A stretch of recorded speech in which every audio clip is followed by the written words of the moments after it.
Now, in the backdrop of speculations of dissent between Ramya and G. Madegowda, the Mandya MP came out to rubbish the matter, stating it was mere media speculation.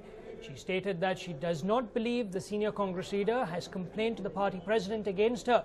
Just yesterday, there were rumours that G. Madegowda had written to Dr. G. Parmeshwar, KPCC president, stating that the Mandya MP was disrespectful of senior party leaders and that she was not in control of the situation in her constituency. Ramya stated that Madegowda had given her his blessings and that the two are actually in good terms.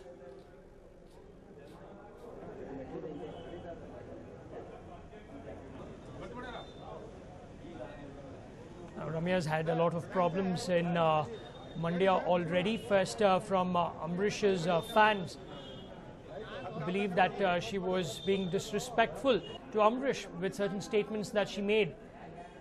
And now comes news that a letter was sent by G. Madegowda to KPCC president that Mandya MP was disrespectful of senior party leaders and that she was not in control of the situation in her constituency. Ramya, however, has rubbished all this, stating that Madegowda had given her his blessings and that the two are in real good terms. Now, in what seems to be a desperate attempt to contest from Mandya in the upcoming general elections, actress Rakshita has decided to quit the JDS party and join the BJP tomorrow. Now, if she does join the BJP tomorrow, it would be the third party that she has jumped or hopped to in a matter of a year's time, from the BSR Congress to the JDS and now to the BJP. The actress, who openly expressed her willingness to contest from Mandya, seems determined about winning from there. Now, the big question is whether the BJP will actually give her a ticket to contest from Mandya. So imagine that you would have, if the BJP does give her a ticket, it would be Rakshita from the BJP versus Ramya from the Congress. Now, HT Sangliana seems to be upset ahead of Lok Sabha elections because the Congress has not given a ticket to anyone from the Christian community. Sangliana, who is also a former MP, seems to be contemplating joining the JDS. He's said to have held talks with Devagowda and HT Kumaraswamy over the phone. HT Sangliana, who is a former IPS officer, and after his retirement in 2003, he became the member of the 14th Lok Sabha on a BJP ticket. Later, he switched to the Congress, but is yet to get any position in the government.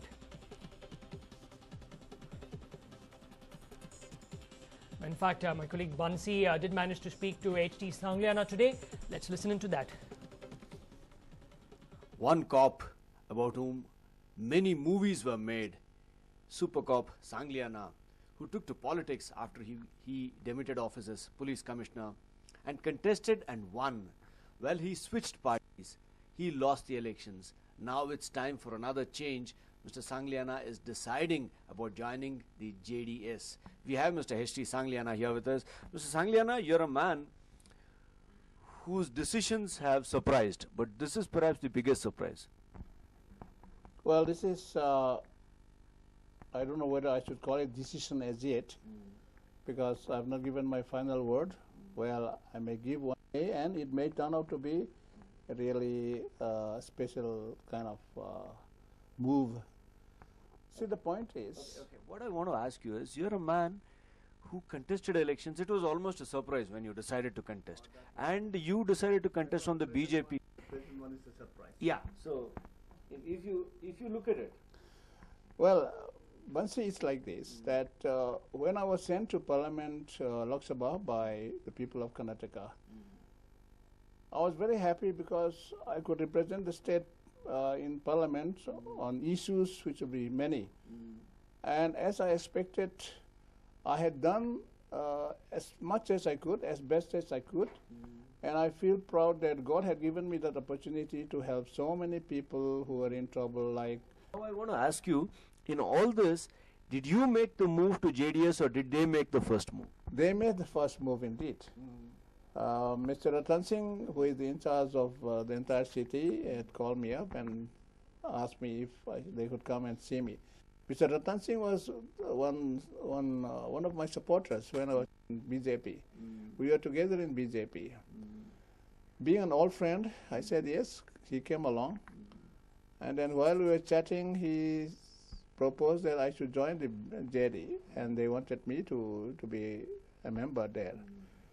So then he connected me to Mr. Devegoda. Mr. Devegoda spoke to me, and he too said, if you could come and join us, we'll be the happiest people. We are there. Let us work together. It will be a good combination. And in all this, you haven't made your final decision. You will be announcing it in the next few days. What are the chances that you will join and contest? It will mainly depend on the support. I'll continue to command and control, sort of, in the coming days. Because many of my well-wishers called me up and said they'll come and see me today, in the evening, tomorrow, etc. So I have these 3-4 days for consultation with my followers and also my community leaders in the state. Because from all over the state, Gulbarga, Hyderabad, Karnataka, Bombay, Karnataka, from everywhere I have been receiving calls after calls, all expressing their dissatisfaction with the police, the decision of the government in not fielding even a single Christian candidate. So this is the hostile reaction of the Christians, irrespective of denominations. Thank you.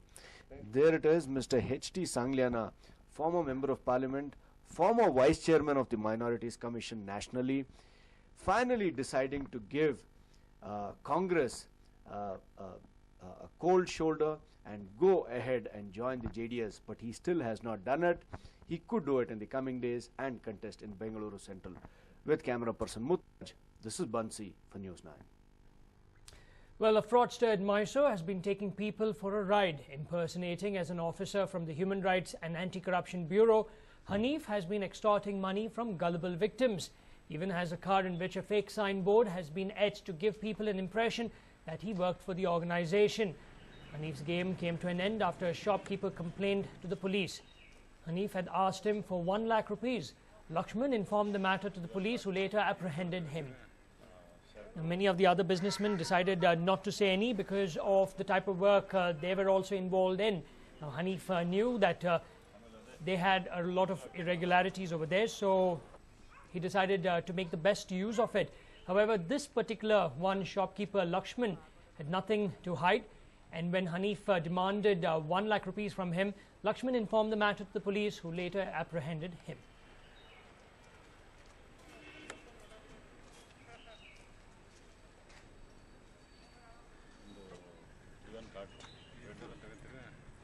Well, this is a story for you all, so that next time an anti-corruption officer or human rights officer comes there demanding money, make sure that you check the person completely, and if your sixth sense tells you that something is wrong, inform the police immediately. Now, a fraudster in Mysore has been taking people for a ride. Impersonating as an officer from the Human Rights and Anti-Corruption Bureau, Hanif has been extorting money from gullible victims. He even has a car in which a fake signboard has been etched to give people an impression that he worked for the organization. Hanif's game came to an end after a shopkeeper complained to the police. He had asked for 1 lakh rupees. Lakshman informed the matter to the police, who later apprehended him.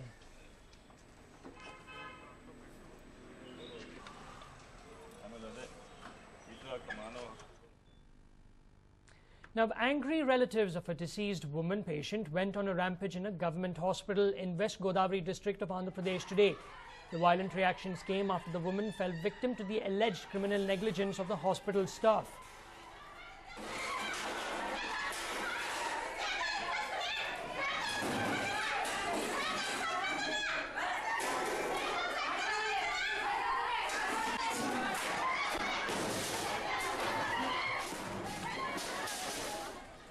Now, the lady's name is Madhulata. What happened was that she was sent to this hospital as part of a simple family planning surgery. Now, days after the surgery, she basically fell really ill. Now, when her family members brought her back to the hospital, they found out that her intestines were infected. Later on no inspection and x-rays, they found that a needle has been left inside. She succumbed due to infections.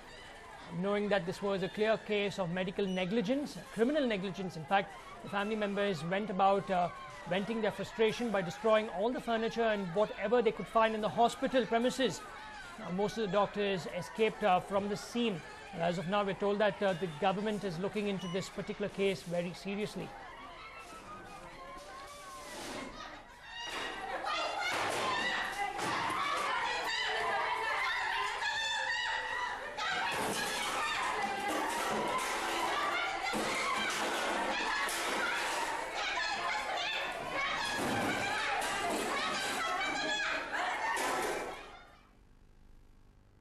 Now, 2 persons were killed when a lorry rammed into a bike in Honawar in Karwar district. The incident occurred in the Gunawanta village, and 2 persons who lost their lives have been identified as 25-year-old Amit and 26-year-old Satish. They both hailed from Shimoga district.